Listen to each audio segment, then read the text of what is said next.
not your fault. G-Reg. It's not your fault. It's not your fault. Yo, that really bothered me. Yeah.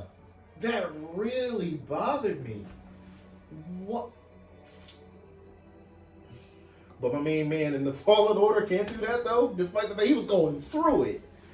You struggling, like like fighting all the Lightning come out of my hands, I'm gonna jump back in. And then they were just like, oh no, it's cool. Chewbacca's dead. It's fine. Let's just move on with the plot because everything's so rushed. You just killed our Wookiee, but we Gucci. No consequence. I mean, like, yeah, he's dead, but girl,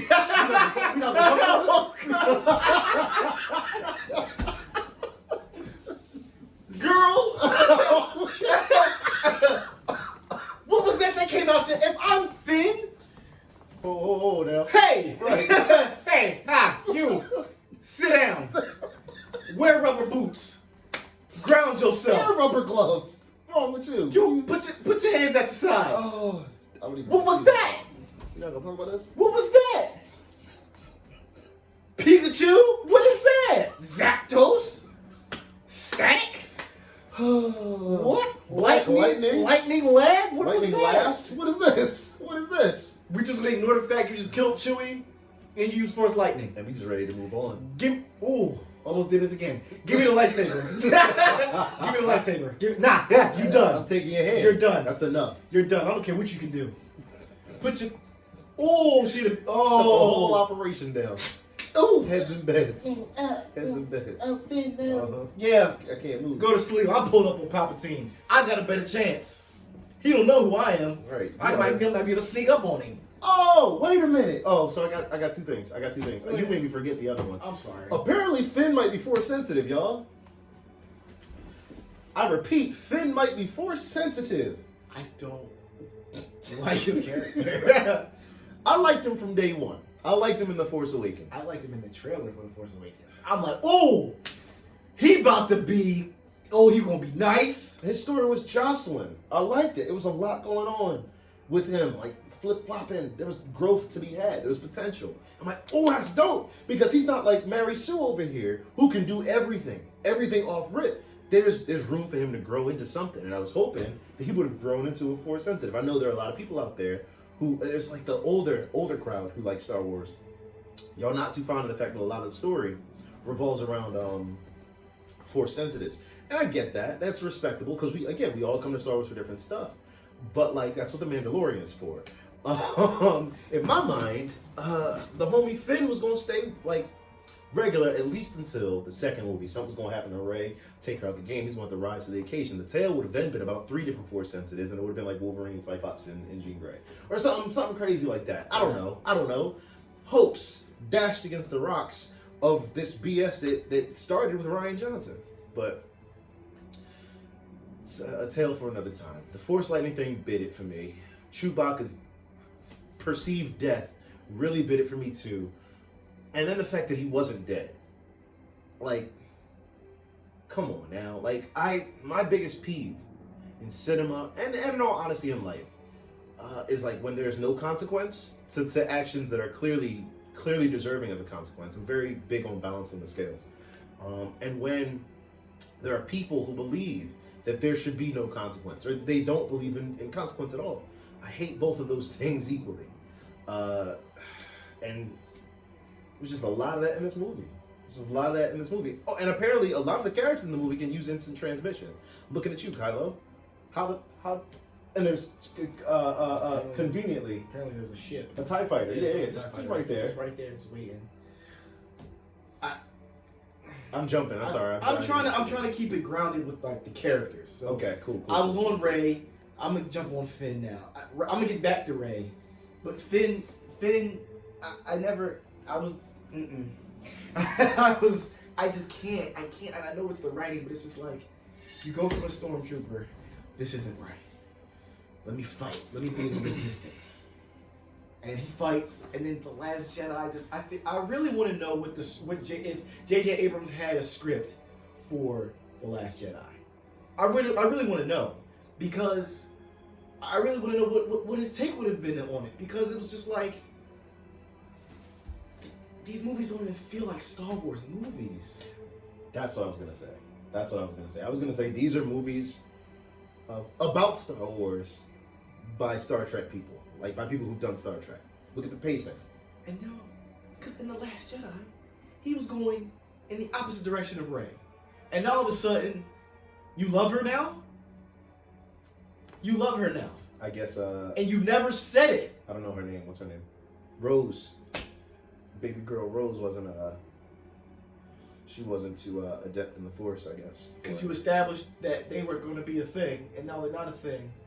And now he loves Rey, but he never told Rey. We all know what he wanted. And she's alone on Tatooine at the end? At the end. Why? She's alone. On Tatooine. She's alone. On. I'm bringing it back. Yeah, reel it in, champ. I'm gonna go to Kylo. I think I don't. Can I pop a little on Kylo? Use him. Please go ahead. All right.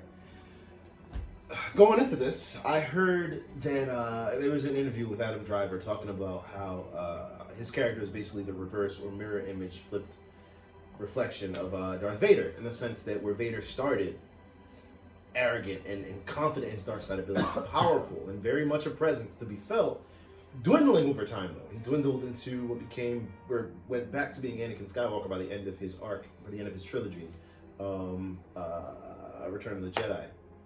Luke redeemed Anakin, right?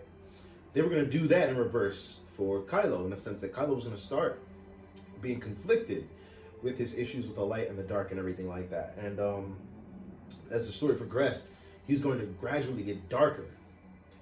Once I heard him say those words, I'm like, oh, I'm going to love this movie. Because I'm going to see my bad guy be a bad guy. And I'm like, wreck it. And I'm like, yo, please just have him cut loose with a lightsaber or the Force. Either or. Just have him go ham for a grip. Make him be like, you can't repent once you do some of the things that I was hoping that he would have done. Nah. None of that happened. None of that happened. I was once again left wanting. Teased me to the bitter end. Because the opening was so strong for him, yo. The opening was so strong. He was on there sliding through fire, sliding the DMs and laying waste. He was killing it. By himself. It was so good. Alone. He pulled a Vegeta. But again, this movie is, as I affectionately called it, it's the Dragon Ball Kai of Star Wars. And for those of you who don't know, Dragon Ball Z has a lot of filler moments. I'm jumping, my bad. No, you're good. Dragon Ball Z has a lot of filler moments. Like there's a lot that happens in like random story arcs that won't get included or shouldn't be included for the sake of like major plots, right? Dragon Ball Kai is basically like an abridged version of Dragon Ball Z. It's like plot, and that's it. There's no relaxation time. There's no downtime. There's no peacetime, because all it is these warriors throwing good hands the whole time, because that's, it's very much fast paced. That's literally what this movie was. There was no lingering. There was no cuts. The standard cuts that they do. The screen fades. None of that. And I'm sorry, we were supposed to be talking about Kylo, and I got general. It's fine. You see how bent out of shape I am, yo. See how bent out of shape I am. Back to Kylo. There was room. Once again, a missed opportunity. Oh, that's how you tie it all together. There was a missed opportunity because everything was rushed. Missed opportunity because everything was rushed. He could have been an OG triple bad guy. And what they do, they rushed and flubbed it up. Every time he takes his mask off, I'm like, just keep it. That's when I lost it for him in The Force Awakens.